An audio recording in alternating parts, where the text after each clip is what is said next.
অ্যাডমিনিস্ট্রেশনের তরফ থেকে জানানো হলো যে শশী পাঁজা তিনি আউট অফ স্টেশন আছেন, ফলে তিনি ফিরে এসে নির্দিষ্ট ডেট দেবেন এবং এই অনুযায়ী আমাদের সঙ্গে তাদের কন্ডিশন হয়েছে, তিনি যদি আমাদের সঙ্গে এই প্রতিশ্রুতি অনুযায়ী দেখা না করেন তাহলে কিন্তু আমরা পরবর্তীতে আগামী এক সপ্তাহের মধ্যে আবার বৃহত্তর কোনো কর্মসূচিতে এই কলকাতাতে এই রাস্তায় এই রাজপথেই আমরা আসতে বাধ্য হব।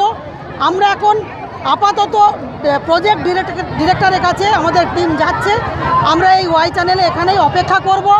আমাদের প্রতিনিধি ফিরে না আসা পর্যন্ত আমাদের এখানে মিটিং চলবে এবং ওখান থেকে কি কথা হলো সেই অনুযায়ী শশী পাঁজা কবে ডেট দেন ওখানে যদি সেটা আমরা জানতে পারি সেই অনুযায়ী পরবর্তী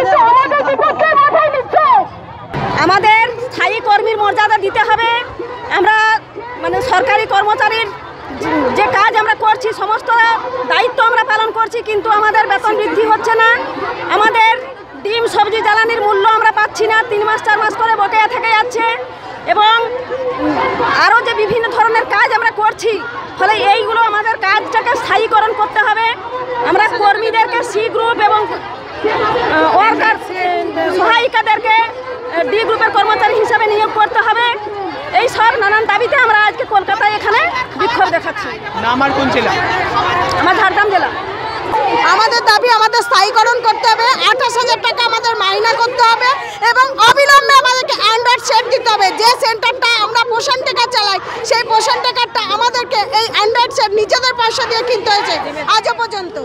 তাই আজকে আমাদের দাবি আমাদের অ্যান্ড্রয়েড সেট অবিলম্বে দিতে হবে, যে সেটের মাধ্যমে আমাদের নিজেদের কর্মীরা আমরা যারা পোষণ টেকারে কাজ করি তাদের পোষণ টেকারের পয়সা এই অ্যান্ড্রয়েড সেটেই দিতে হবে এবং সমস্ত রিচার্জের টাকা সমস্ত ইনসেন্টিভের টাকা আমাদের বকেয়া যেসব টাকাগুলো পড়ে আছে সেই সব টাকাগুলো আমাদেরকে অতি অবিলম্বে দিতে হবে, নাহলে পোষণ টাকার কাজ আমরা করব না।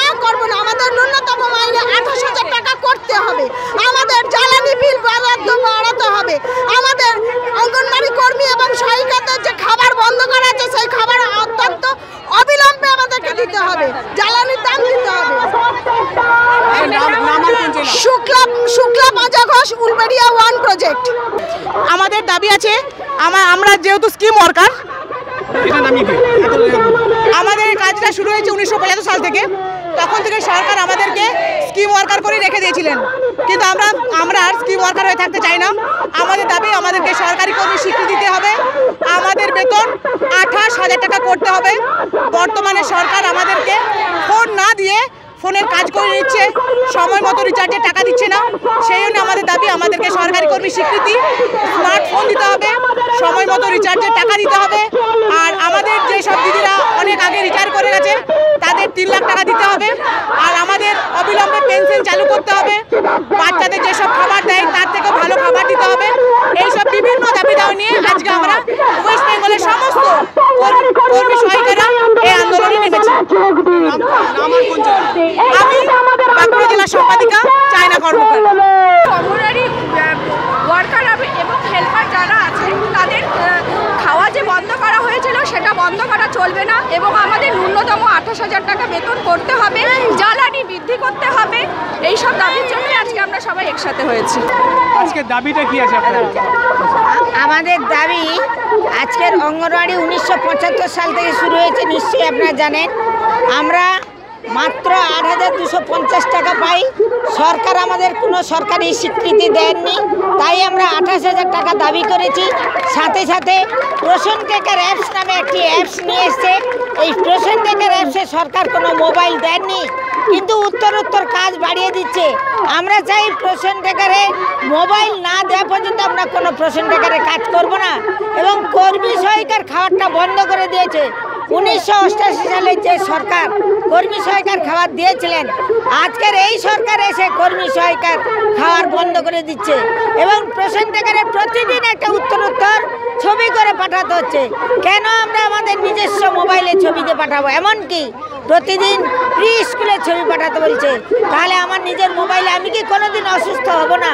আমার কর্মী কি কোনোদিন প্রতিদিন সেন্টারে যেতে পারবে? তাই আমরা দাবি করেছি যে এই সরকার অ্যান্ড্রয়েড সেট সব মোবাইল দিতে হবে এবং কর্মী সহায়িকার খাবার দিতে হবে, ন্যূনতম 28,000 টাকা দিতে হবে, নাহলে কিন্তু আমাদের এই অবস্থান কর্মসূচি চলবে। এরপর যদি না করুন, এই সরকার না মেনে নেয়, তাহলে আমরা বৃহত্তর আন্দোলনে যেতে চাই। এর জন্য আমাদের আজকের এই দীর্ঘ আন্দোলন চলছে। কিছুদিন আগে এরকম একটি অবরোধের সৃষ্টি হয়েছিল, তখন আপনাদেরকে বলেছিলেন আমরা আল বিবেচনা করে দেখব, কিন্তু পুনরায় আবার আপনাদেরকে সেই একই জায়গায় আসতে হলো। নিশ্চয়ই সরকার কিন্তু বারবার আমাদেরকে বলছে আমরা দেখছি, কিন্তু কোনো দেখছেন না। বড় বড় যারা এমএলএ এমপি তাদের কিন্তু ভাতা বাড়িয়ে দিচ্ছে, তারা লক্ষ লক্ষ টাকা পেয়ে যাচ্ছে, কিন্তু আমরা যারা একেবারে তৃণমূল স্তরে মা শিশুদের কাজ করি তাদের জন্য কিন্তু কিছুই বাড়াচ্ছে না। তাই আমরা আজকের এই অবরোধের সৃষ্টি করেছি, লড়াইতে আমরা নেমেছি। এই লড়াই যতক্ষণ না আমাদের দাবি আদায় হচ্ছে, এই লড়াই চলবে, চলবে। আমার নাম Madhabi Pandit, West Bengal anganwadi workers and helpers ইউনিয়নের রাজ্য সম্পাদিকা। দীর্ঘক্ষণ রাস্তা বন্ধ রয়েছে, এর মধ্যে যাত্রীদের যাদের অসুবিধা হচ্ছে তাদের জন্য আপনাদের কি? হ্যাঁ, আমরা যাত্রী, ওদেরই বাড়ির শিশুদের আমরা কাজ করি, ওদেরই বাড়ির মায়েদের নিয়ে আমরা কাজ করি, তাই ওরা একটু আজকের অসুবিধা এমন কিছু হচ্ছে না। ওদের শিশুরা, ওদের মায়েরাই, তাদের পুষ্টির জন্যই আমরা লড়াই করছি। মা শিশুদের যে পুষ্টিটা দেয়, সে পুষ্টি কিন্তু মায়ের এবং শিশুদের হয় না।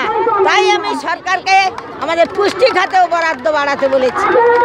আপনারা কি তাহলে এইভাবে বসে থাকবেন? আপনারা হ্যাঁ, যতক্ষণ না মন্ত্রী আমাদের কথা না শোনেন, আমরা কিন্তু এই অবরোধ চালিয়ে যাব।